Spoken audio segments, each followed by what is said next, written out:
Hi, welcome to the Indian Firebrand TV. Today we will talk about the super hit movie Chava. Chhatrapati Shivaji Maharaj గురించి తెలియని వాళ్ళు ఎవరు ఉండరు. దేశం అంతా కూడా గర్వంగా చెప్పుకున్నట్టు మేము స్కూల్ బుక్స్లో కానించి చదువుకుని అందులో ఉన్న ఇంకొక ఈయన ప్రొటాగనిస్ట్ అయితే యాంటాగనిస్ట్ క్యారెక్టర్ సినిమా భాషలో మాట్లాడుకోవాలి కాబట్టి యాంటాగనిస్ట్ అంటే యాంటీగా ఉన్న క్యారెక్టర్ ఔరంగజేబు. కన్నా తండ్రిని జైల్లో పెట్టి తన సిస్టర్ని పెట్టి తండ్రికి కూతురికి కూడా అక్రమ సంబంధం అంటగట్టి చాలా దుర్మార్గమైన నీచుడెవడు ఔరంగజేబు అనే విన్నాం మనం.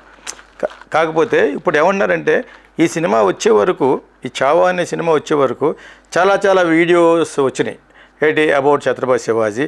ఈ ఈయన ఛత్రపతి శివాజీ కొడుకు గురించి వచ్చే చంబాజీ మహారాజ్ గురించి ఎక్కడా రాలేదు, ఎవరో చరిత్రలో లిఖించలేదంటే అది ఎలా అవాయిడ్ అయిందనేది నాకైతే తెలియట్లేదు. ఇటు సినిమా ద్వారా సినిమా చరిత్ర ఫ్లాప్ అయిపోయిన బాలీవుడ్లకి మళ్ళా ఊపిరి తెచ్చేటట్టుగా అటు సినిమా చరిత్ర, ఇటు నిజమైన చరిత్రను కూడా తిరగరాస్తున్న సినిమా ఏదన్నా ఉందంటే దిస్ మూవీ చావా. ఈ చావా అనేది అదరగొట్టేశారట. చాలా ప్యాథటిక్గా చాలా హృదయ విదారకంగా ఛత్రపతి శివాజీ కొడుకుని చంపడం అనేది ఎంతైనా భరిస్తాడట, కానీ ఎంత టార్చర్ భరిస్తాడు, కానీ ఈ ఓన్ కన్వర్ట్ ఇంటూ ముస్లిం. ఔరంగజేబు గారు ఈ ముస్లిం ఇప్పుడు ఏమవుతుందంటే ముస్లిమ్స్ మీద ప్రపంచవ్యాప్తంగా హేట్రెడ్ వచ్చేస్తుంది. ఆ సినిమాని మొట్టమొదటే పాన్ ఇండియా రిలీజ్ చేయాలి. వాళ్ళకి ఏం అనుమానం వచ్చిందో ఏఆర్ రెహమాన్ అన్నాడు, తర్వాత ఈ అబ్బాయి సౌత్లో హిట్ అయిన పుష్ప 2లో హీరోయిన్ ఉంది, చాలా బాగా తీశారట, చాలా బాగా తీశారు. అక్కడక్కడ సంజయ్ లీలా బన్సాలి అంత గొప్పగా ఉంది, ఇంకా అంత గొప్పగానే ఉందని చెప్పాలి. అతను ఇంకా కమర్షియల్గా తీయలేకపోయాడు. అతను దానికంటే 10 రెట్లు హిట్ ఇది.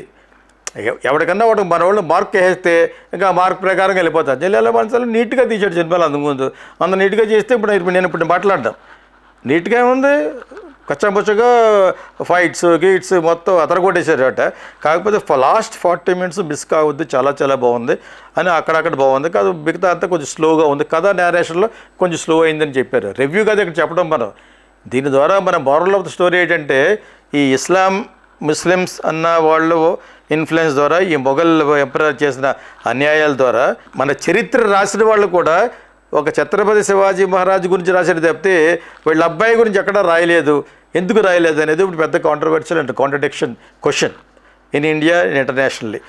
తర్వాత ఇంకోటి, ఎందుకు మీరు పాన్ ఇండియా రిలీజ్ చేయలేదు, ఇప్పుడు డబ్ చేస్తారు తెలుగులో. సో వాళ్ళు ఎందుకు అనుమానం వచ్చిందో, లాస్ట్లోకి వచ్చినప్పుడు డబ్బులు అయిపోయినాయో, వాట్ ఎవర్ ఇట్ ఈజ్, అదొక పెద్ద $1 million క్వశ్చన్. ఇప్పుడు ప్రతి చెత్త సినిమాని రిలీజ్ చేస్తాను పాన్ ఇండియా గాను.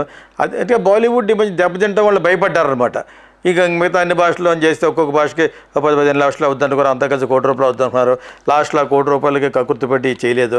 ఎందుకు చేయలేదు కానీ అందులో అన్ని హంగులు ఉన్న సినిమా. ఆద్యంతం కూడా జనాలు చాలా హృదయ విదారకంగా చూశారట. అందరూ ఏడుస్తూ బయటకు వచ్చేంత లెవెల్లో ఉందట సినిమా. అంటే నాకు ఆ సినిమాకి వెళ్ళడానికి భయం వేస్తుంది. ఆ పక్కనే ఉంది ఇన్ ఆర్బిట్లో. ఎందుకు భయం వేస్తుందంటే ఎక్కువసేపు ఏడుపు వస్తుందేమో అని భయం వేస్తుంది. యాక్చువల్గా అతన్ని చిత్రహింస చేసి నువ్వు హిందువుగా ఉన్నవాడు, నీ ఎంతగా గొప్పగా ఉన్నవాడు అంత గొప్పగా ఉంచుతావు, కాకపోతే నువ్వు ముస్లింలో మారాలి అని వీళ్ళు ఎంత పట్టుబడి, దీన్ని బట్టి ఇస్లాం మీద హేట్రెడ్ వచ్చేస్తుంది నాకు రాను. ఆడెవడో నా దగ్గర ఒకసారి ఒక ఫిల్మ్ స్టూడెంట్ చేరాడు. ఆడు సిడ్నీలో ఉంటాడనమాట. ఆడు గుంటూరు ముస్లిం. ఆడు పొద్దున్న లేచిన కానీ సాయంకాలం వరకు అక్కడి నుంచి ఫోన్ చేసి మోడీ గారిని తిట్టేవాడు. దాని తర్వాత నా స్టూడెంట్ని చూడకుండా ఇంకెప్పుడు చేయొద్దని చెప్పాను. అతను ఒక రోజు నా ఇన్ఫ్లుయెన్స్ చేయడానికి ట్రై చేస్తున్నాడు. అసలు ఈ భారతదేశం అంతా మొఘల్ ఎంపరర్ చేసేవాడు అండి. అంచేత ఇక్కడ ఉన్న హైదరాబాద్ వాళ్ళతో కలిసి వాళ్ళు ఎక్కడ పడేసినా వాళ్ళు బుద్ధి పోదు, ఇండియన్ ముస్లిమ్స్ బుద్ధి పోనే పోదు. అవసరమైతే ఔరంగజేబుకి టెంపుల్ కూడా కడతాడేమో మన లెవెల్లో మాట్లాడుతున్నాడు. మొఘల్ వాళ్ళు చాలా గొప్పవాళ్ళు. వాళ్ళు ఓన్ ఫ్యామిలీని చంపేశాడు, బ్రదర్ని చంపేశాడు, ఫాదర్ని చంపేశాడు, సిస్టర్ని చంపేశాడు. అంతటి దుర్మార్గుడు ఔరంగజేబు.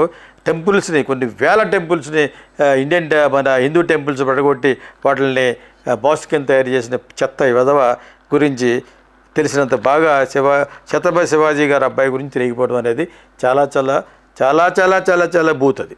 సో నేను దాని గురించి మాట్లాడుతున్నాను. సినిమా గురించి అంటే అలాగే చూడాలి. మీరు సినిమా గురించి రివ్యూ అని చెప్పేసి కథ అంతా చెప్పేయకూడదు. ఎవడెవడో పెడతారు, ఎందుకు కథ చెప్తారు మీరు. ఇటువంటి పాయింట్ ఉంది, ఈ పాయింట్ని ఎలా మిస్ అయ్యాము, ఇటువంటి వాడు అతని యొక్క చరిత్రని ఎలా మిస్ అయ్యారు. మోడీ గారు ఎంత గొప్పగా చెప్తూ మాట్లాడతాడు హిందూయిజం గురించి, వాళ్ళ గురించి, ఆర్ఎస్ఎస్ వాళ్ళు ఎంత గొప్పగా చెప్తారు. మరి ఛత్రపతి శివాజీ గారు కొడుకు గురించి చెప్తూ మీరు ఎందుకు మాట్లాడలేదు?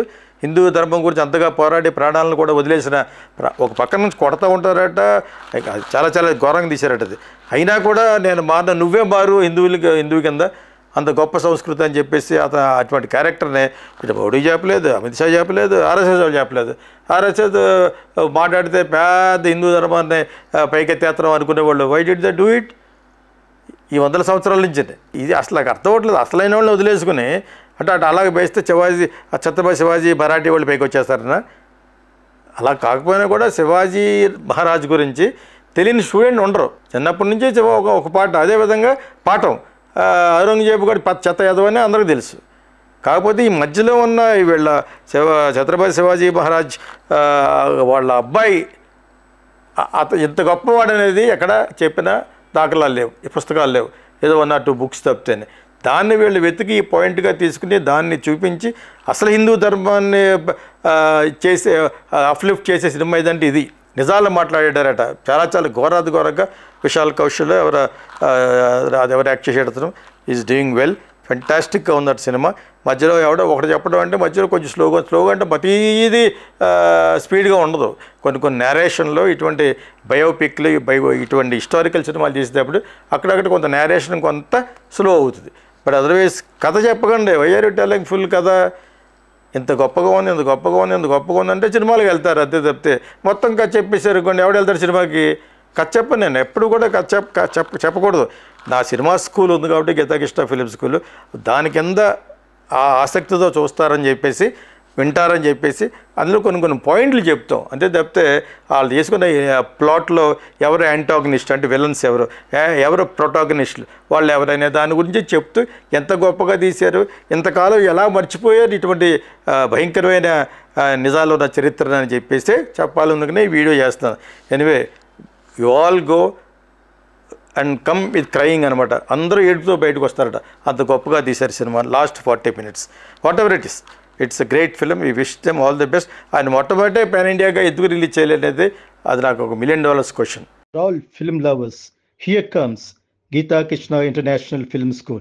Living abroad and want to study film? We offer online courses for Telugu speakers. Learn acting, directing, screenplay, voiceover, ad films and more with our Geeta Krishna International Film School. Learn from hit movies like Sankirtana, Kokila and Kichurallu. Start your film career from anywhere in the world. Enroll now and start your global film journey.